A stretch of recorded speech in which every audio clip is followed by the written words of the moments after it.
Hello everyone, this is Crystal Putoff, Prayerful Arts. Still working on my Swan and Rhea egg. So this is the Swan egg. This one is actually getting pretty close to being done. I used the water to lighten up the areas I wanted to be the light pink. I waxed those. And I have now dyed the egg in, it's a color called pink purple. It's actually a purple color. Uh, and this egg is pretty close to being done. I just need to wax the parts I want to be purple, and then and then I take the wax off. So this one's pretty close. But if you're wondering about pink purple dye, it's very easy. So this is Ukrainian, oh, nope, that says pink. This is Ukrainian Gift Shop dyes. And it is, this is the jars I make them in for when I'm, especially when I'm making them double strength, or not double strength, but big enough to dye these eggs. I make up 2 batches.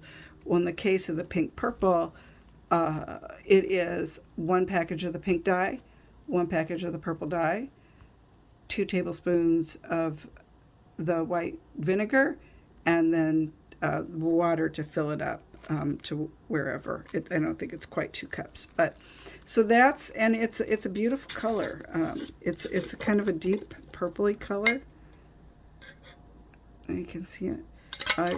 I call it pink purple, and these are, as I said, Ukrainian Gift Shop dyes. So if you're wanting that shade of purple, it's I like it.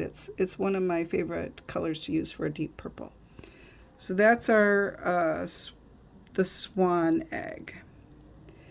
Now the Rhea egg. This was the one where I removed what was on there, took the varnish off, and then dyed it black. And if you remember, when I dyed it black, it wasn't a solid black. You could kind of see the pattern underneath it. So I decided to use the pattern that was underneath it for the most part.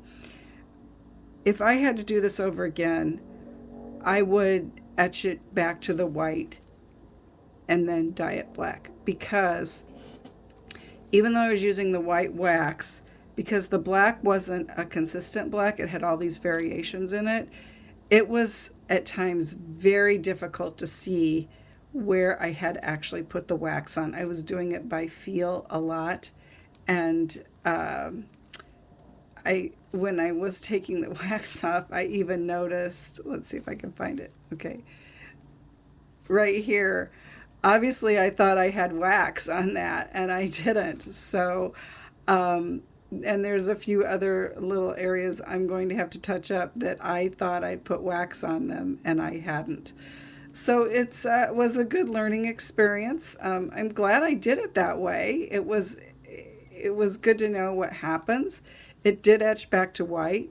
So now the next challenge will be, is it going to take the color? Now that it's had the varnish, but the varnish has been removed and it's been etched back. I'm thinking it will take the color, but I also thought it would dye it a darker black, and it didn't do that either. So we'll see what happens. I'm probably going to go ahead and do quite a few of the steps on this, and then come back for probably the reveal for both this one and the Swan egg.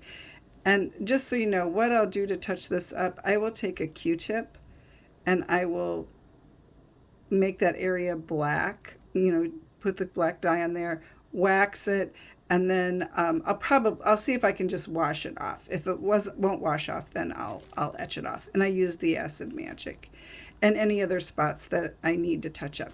And I wore gloves, and my glove had a hole in it. So I threw that glove away. Anyway, thanks for watching and following along with me. And I'm noticing now this egg is picking up this purple dye, so I better quit touching it. Anyway, thank you for watching and for encouraging me as I went along with this process. Stay tuned for the reveal.